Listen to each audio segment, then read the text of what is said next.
Assalamualaikum warahmatullahi wabarakatuh. Kelompok kami akan menjelaskan tentang penelitian yang sudah kami susun berjudul Dampak Media Terhadap Keadaan Moral Remaja, sebuah studi literatur yang disusun oleh Nabila Harinsa Musa, Reva Denaya Junaidi, dan Gaby Aprilia Simanjuntak.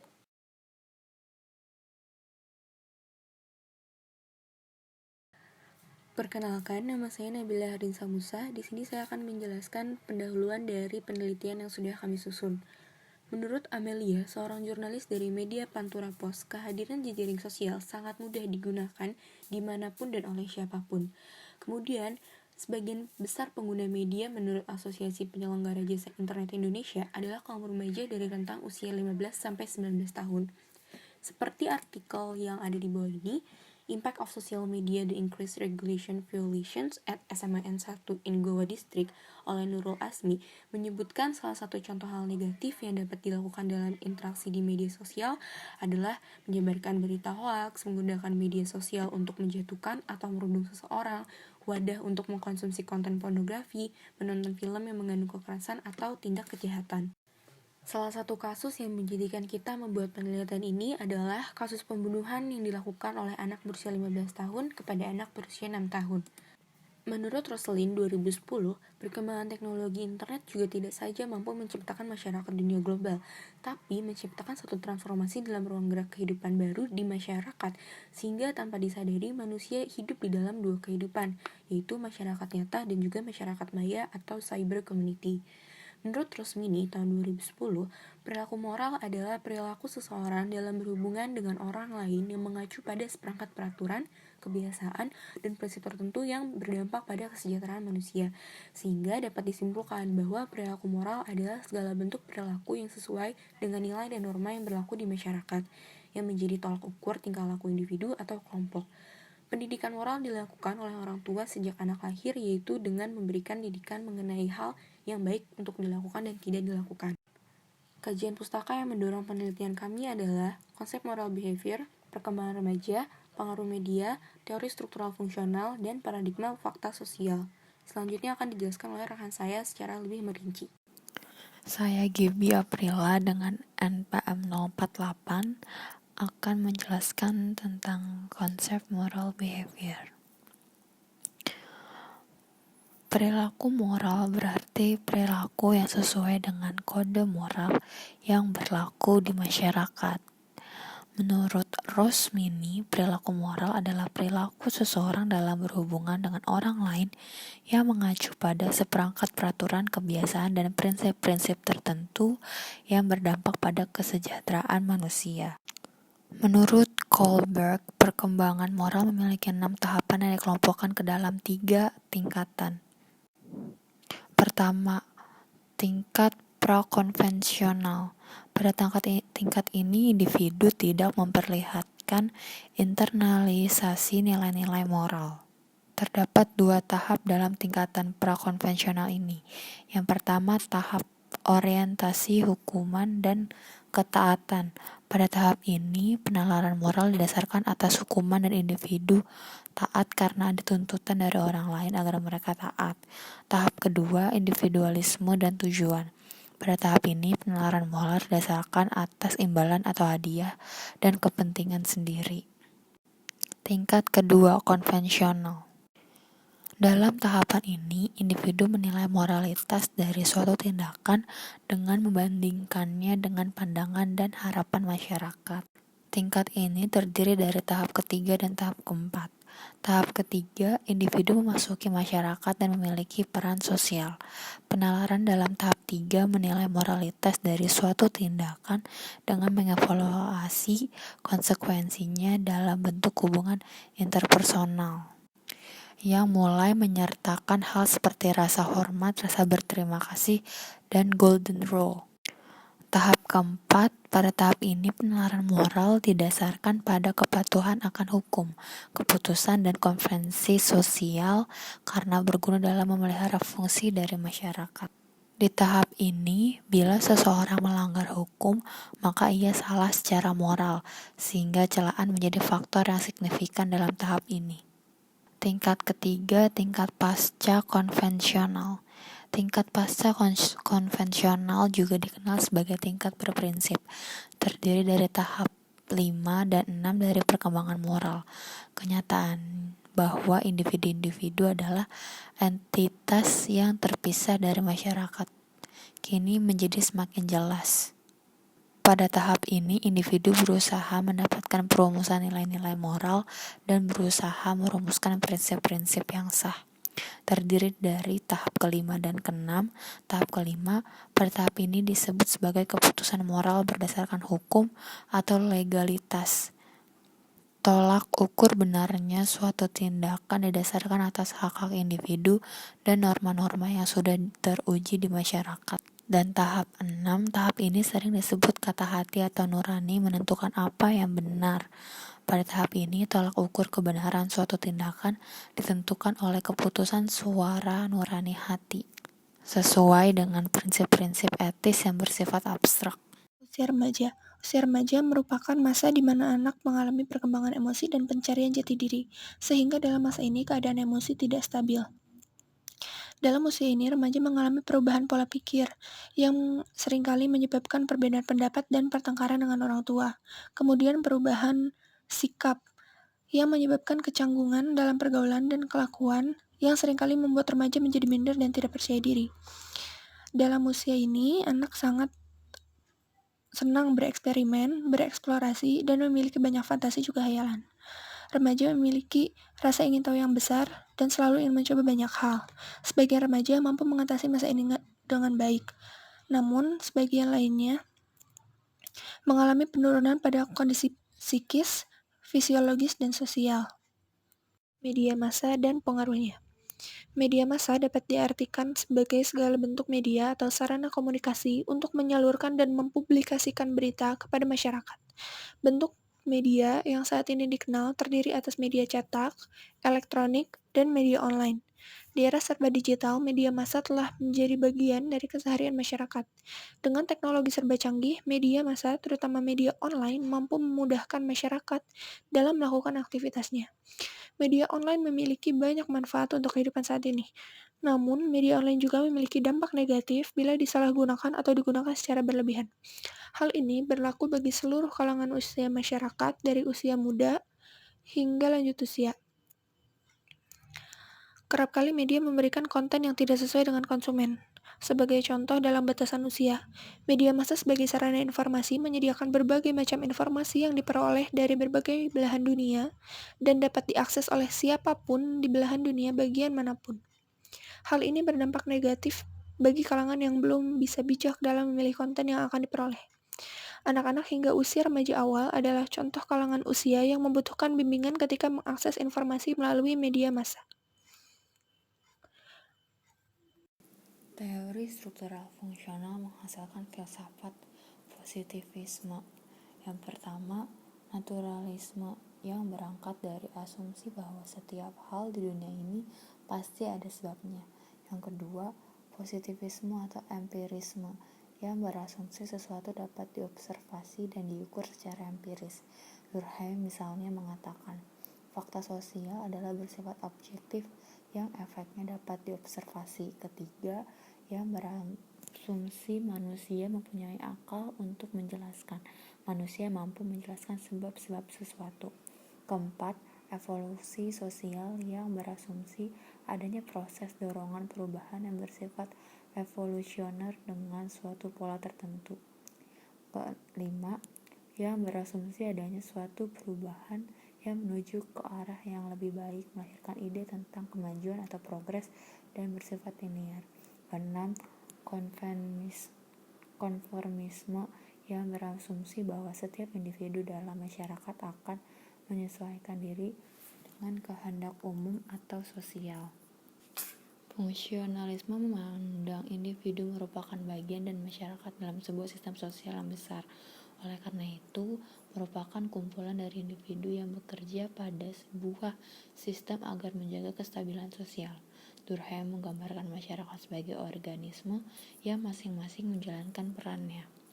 Dalam kasus yang kami dapat, keluarga dan lembaga pendidikan gagal memainkan perannya jika peran keluarga dan lembaga pendidikan berhasil melakukan peran mereka masing-masing, kejadian-kejadian seperti ini tidak terulang kembali. Paradigma fakta sosial. Paradigma fakta sosial melihat kehidupan masyarakat dari sudut pandang makrostrukturnya. Paradigma ini mengatakan bahwa masyarakat merupakan realitas yang berdiri sendiri, di luar dari masyarakat itu suka, tidak suka, atau setuju, tidak setuju. Bila dilihat dari struktur sosial atau bentuk pengorganisasiannya, masyarakat tentu memiliki aturan, wewenang dari sistem peradilan, hierarki kekuasaan, nilai dan norma, peran sosial, serta peranata sosial yang secara realistis dan analisis, paradigma ini terpisah dari masyarakat tetapi tetap mempengaruhi perilaku sehari-harinya. Fakta sosial juga dapat diartikan sebagai cara berpikir, berperasaan, serta bertindak yang dilakukan di luar individu tersebut, tetapi kekuatannya mengendalikan dan memaksa. Pada umumnya, fakta sosial terdiri dari dua tipe, yaitu peranata sosial dan struktural sosial yang memiliki arti setiap masyarakat terdiri atas kelompok-kelompok yang memiliki norma. Nama saya Nabila Harinsa Musa. Di sini saya akan menjelaskan tentang kasus yang menjadi acuan kami dalam melakukan penelitian. Pada tanggal 5 Maret 2020 kemarin, di Sawah Besar, Jakarta, digembarkan dengan kasus pembunuhan seorang anak berusia 6 tahun yang dilakukan oleh perempuan remaja berusia 15 tahun. Menurut artikel yang ditulis oleh Suara, pembunuhan ini dilakukan dengan cara mencolok leher korban, lalu menenggelamkan korban di kamar mandi. Setelah korban tidak bernyawa, pelaku menyimpan korban di dalam lemari. Kemudian, menurut keterangan polisi, pelaku yang berinisial NF ini sempat menyimpan korban di dalam ember dan menutupnya dengan spray, dengan tujuan agar orang tuanya tidak mengetahui. Padahal orang tua pun sempat bolak-balik saat siang hari ke kamar mandi. Pada keesokan harinya, NF merasa kesulitan mencari tempat untuk membuang korban yang udah ia bunuh. Lalu ia mendatangi kantor polisi dan mengadukan perbuatannya sendiri. Setelah dilakukan interogasi, NF mengaku puas setelah melakukan hal sadis itu dan tidak bertampak sedih pada raut mukanya. Dokter pun dan polisi tidak mengalami kesulitan saat melakukan penyelidikan karena pelaku sangat tenang, bahkan memaparkan perbuatannya sebelum ditanya oleh dokter dan polisi. Kepala Humas Polda Metro Jaya, Kombes Yusri Yunus, mengatakan bahwa pelaku memiliki hobi menonton film, yaitu film Chucky dan Slenderman, di mana film ini menampilkan adegan menculik atau melukai orang, terutama anak-anak. Menurut Retno Listiarti dari KPAI atau Komisi Perlindungan Anak Indonesia, setelah mendengarkan pengakuan dari pelaku pembunuhan ini, ia menduga kasus ini disebabkan oleh masalah keluarga yang dialami oleh pelaku, di mana kondisi psikologis yang tidak stabil. Menurutnya, pelaku mengalami situasi delinkuensi atau tingkah laku yang menyalahi norma dan hukum yang berlaku dalam suatu masyarakat. Sebagian besar anak yang mengalami kondisi ini berasal dari keluarga yang kurang harmonis. Menurutnya, pelaku mencari ketenangan batin di luar lingkungan keluarganya. Keadaan ini menunjukkan gagalnya peran orang tua sebagai lembaga keluarga dalam sebuah sistem. Dalam paradigma fakta sosial, Emil Durkheim memberikan gagasannya bahwa suatu keadaan yang berada di luar diri individu menjadi sebab dari suatu tindakan atau terjadinya perubahan. Tindak kekerasan yang dilakukan remaja merupakan dampak dari sistem yang tidak berjalan sempurna, sehingga menyebabkan kekacauan berupa penyimpangan perilaku. Dalam kasus ini, ia melakukan pembunuhan karena mengkonsumsi tayangan yang tidak sesuai batasan umurnya, mengandung adegan kekerasan, dan tidak mendapatkan pengawasan dari orang tua dalam menggunakan media internet atau media online. Menurut penelitian ini, ada 4 faktor penyebab kemerosotan moral, yaitu lingkungan sekolah yang baik, kemajuan di bidang teknologi, internet salah satunya, rasa ingin tahu remaja, dan peran orang tua. Peran orang tua dalam pertumbuhan dan perkembangan pribadi seorang anak dapat dijabarkan sebagai berikut. Peran sebagai pendidik, sebagai panutan, pengawas, teman, konselor, komunikator, atau sebagai pendorong. Salah satu jurnal berjudul Kemerosotan Moral di Kalangan Remaja, sebuah penelitian mengenai parenting style dan pengajaran adab oleh Diah Ningrum, melakukan penelitian mengenai pola asuh yang efektif dalam mendidik. Nyatanya, pola komunikasi yang baik antar anak dan orang tua akan menimbulkan keterbukaan dan kejujuran. Menurut Parson, ada 2 fungsi utama keluarga, yaitu sebagai tempat sosialisasi yang utama dan tempat stabilitas kepribadian remaja atau orang dewasa. Dalam jurnal Pembinaan Moral dan Pembentuk Karakter Remaja oleh Audah Manan, Fokus dalam pembinaan moral yaitu pembentukan mental remaja agar tidak melakukan perilaku menyimpang dan memiliki rasa tanggung jawab. Menurut Stanley Hall dalam Stanford 2003, masa remaja adalah masa di mana anak mengalami perkembangan emosi dan pencarian jati diri, sehingga dalam masa ini keadaan emosi cenderung tidak stabil. Ketidakstabilan emosi pada masa remaja berpotensi menyebabkan perilaku agresif yang bisa saja berakhir pada kekerasan. Beberapa remaja lainnya mungkin mengalami penurunan pada kondisi psikis, fisiologis, dan sosial. Ditinjau dari teori struktural fungsional, menurut Herbert Spencer, ia melihat bahwa masyarakat sebagai satu kesatuan yang saling bergantung satu dengan yang lainnya. Lalu, menurut Passon, struktural fungsional memperhatikan masalah sistem tindakan ataupun sistem sosial dalam mewujudkan equilibrium atau keseimbangan, tertib sosial, dan keteraturan sosial. Melihat kasus di atas, peran orang tua yang seharusnya memberikan pendidikan moral kepada anak tentang hal yang baik untuk dilakukan dan tidak dilakukan itu telah gagal. Sebagaimana lembaga keluarga seharusnya berperan dalam perkembangan moral anak, orang tua juga tidak melakukan pembimbingan dan pengawasan dalam kegiatan anak di masa remajanya, serta membiarkan anak mengeksplor banyak hal di luar batasannya.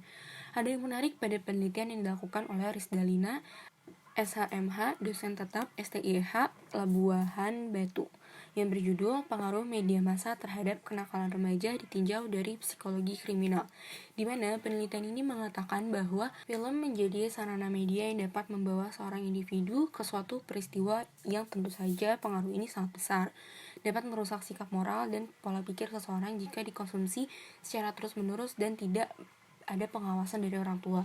Tentu saja hal ini merugikan bagi seorang remaja yang sedang dalam proses pendewasaan.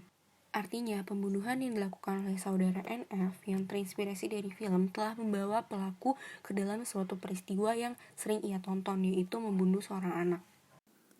Kesimpulan, dalam penelitian ini metode yang digunakan adalah metode kualitatif dengan melakukan studi literatur pada 7 jurnal dan artikel terkait pengaruh media massa terhadap tindak kekerasan remaja di Indonesia.